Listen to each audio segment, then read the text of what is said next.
Hello guys! Hello Earth Signs, Gemini, Libra, and Aquarius. Welcome dito sa aking channel, Kapalaran 888. Welcome, welcome. Alamin natin kung anong messages, vibration, gabay energy para sa inyong lahat.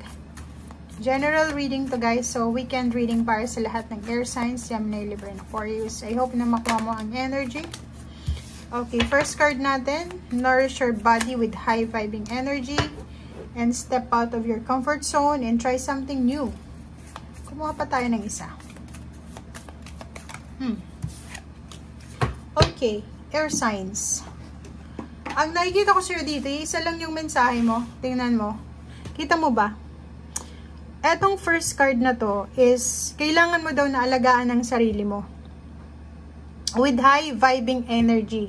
Good vibes lang. So, take care of your body, love yourself, take care of yourself, detox, spend time with happy people, spend time with family, with pets, with nature, parang ganon. And, bumalik ka na sa lugar kung saan ka talaga masaya. Step out of your comfort zone and try something new. 'Di ba? Like, for example, dito sa step out of your comfort zone, may mga bagay-bagay ka sa buhay mo, air signs, na komportable ka. Pero hindi ka naman masaya. Iba yung komportable guys sa masaya. Iba yung comfortable, yung komportable ka sa talagang masaya. Dito sa baraha mo, sinasabi na kailangan mo daw na unahin ang sarili mo, lalo na sa weekend na to. Create your own happiness, 'di ba? So hanapin natin kung saan tayo masaya. Kailangan natin hanapin kung saan tayo nababagay. Hanapin natin yung mga tao, sitwasyon, lugar na tatanggapin ka kung ano yung meron ka. 'Di ba? Bumalik ka na sa dating ikaw kasi parang bigla kang bigla kang nawala sa tamang landas, sa tamang sirkulasyon. Parang gano'n. Okay. Wow, may selos dito.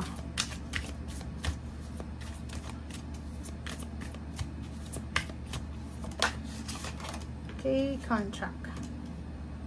Okay guys, so two cards nito ay nagsasabi sa'yo na posibleng naiinggit ka or ikaw yung kinaiinggitan. Comment down below. Asan ka ba dyan? Ikaw ba yung naiinggit or ikaw yung kinaiinggitan? Ikaw ba ay in a relationship na parang kino-compare mo yung relationship ng ibang tao sa relationship mo? Or ikaw ba ay source ng inggit dahil sa nasa maganda ka na relationship and stable yung relationship mo? Alin ka dyan? Dito naman sa contract 2911 manifestation, may minamanifest kayo na kontrata, dokumento, papeles, signing of contract to eh. So pwedeng may minamanifest kayong trabaho sa ibang bansa. So pwedeng ito yung pwedeng nagti-training ka and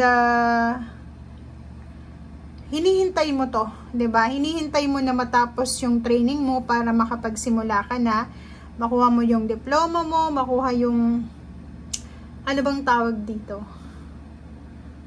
Kontrata, papeles, or kung ano man na pwedeng makaresonate ka dito.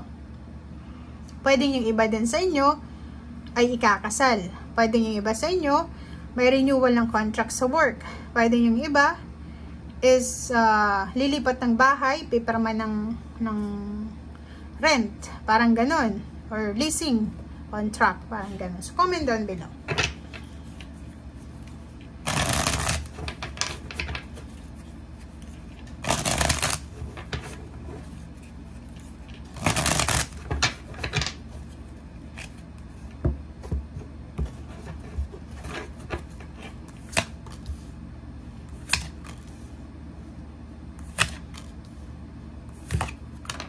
Okay.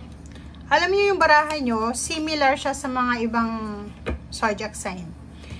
Etong first card mo is sinasabi na ihanda mo ang sarili mo dahil may posibleng pagbabagong magaganap sa buhay mo, mapa-relationship man or mapa-financial.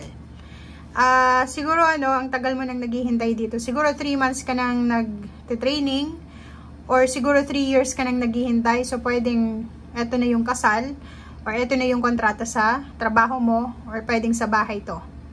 Sinasabi ng baraser dito na ang dami-dami mong choices ngayon. Marami kang pwedeng pagpilian. Maraming inihaharap sa iyo ang universe na pwede mong pagpilian. But make sure na etong choices na to na 7 of Cups is, alam natin na realistic to or unrealistic. Kasi may mga unrealistic inspiration tayo na hindi natin napapansin. So, maging matalino ka, maging wise ka na, for example, may ina-offer sa yung universe, make sure na eto ay trabaho na alam ko, etong love life na to is, alam ko na magiging masaya ako. Wise, maging wise ka daw.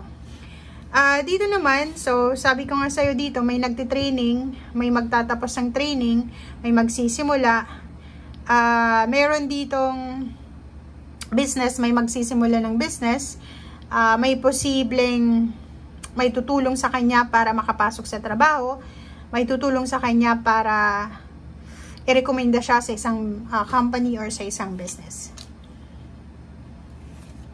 Okay, so isang hindi mo inaasahang selebrasyon ang pwedeng mag-celebrate kayo ngayon. So pwedeng, yun na nga, Chinese New Year, or pwedeng, yun lang, gusto lang ninyong mag-celebrate ngayong weekend. So posibleng isang hindi inaasahang pagtitipon-tipon or yun, celebration, pag-apaw ng cups, kaligayahan. Wala namang rason talaga kung ano yung rason kung bakit tayo mag-celebrate. Okay? So, pwedeng isang unexpected news, unexpected good news, or unexpected new beginnings na posibleng matanggap natin sa araw na ito or sa weekend na to, kaya tayo magse-celebrate, kaya tayo magiging masaya. Okay? Pwedeng ang good news na ito is tungkol sa relationship mo. Pwedeng yun, may magpapakasal, may announcement ng kasal, may announcement ng baby, may announcement ng pagiging breadwinner, or may announcement ng contract signing sa mga nag-a-aspire na pumunta ng ibang bansa, parang ganun. So, comment down below, guys. Hangman. Okay, so nakikita ko sir dito na eto na talaga yung matagal mong hinihintay. Eto na yung matagal na pinaplano pero palaging nahang. Posibleng may balita ka na talaga. Parang eto na yung freedom na minamanifest mo eh. Pwede yung iba, gustong makipaghiwalay sa relationship nila and then naghihintay lang sila ng tamang panahon. So pwedeng this weekend, bigla mong na-realize na hindi mo na siya mahal or wala ka ng parang wala nang spark yung relationship mo, parang ganun. So, may mga nakahanggang plano, kagustuhan na posibleng matuloy ngayong weekend na to or itutuloy mo to. And ito yung pwedeng isang unexpected na freedom ang mararamdaman mo. Okay? Thank you guys. Bye!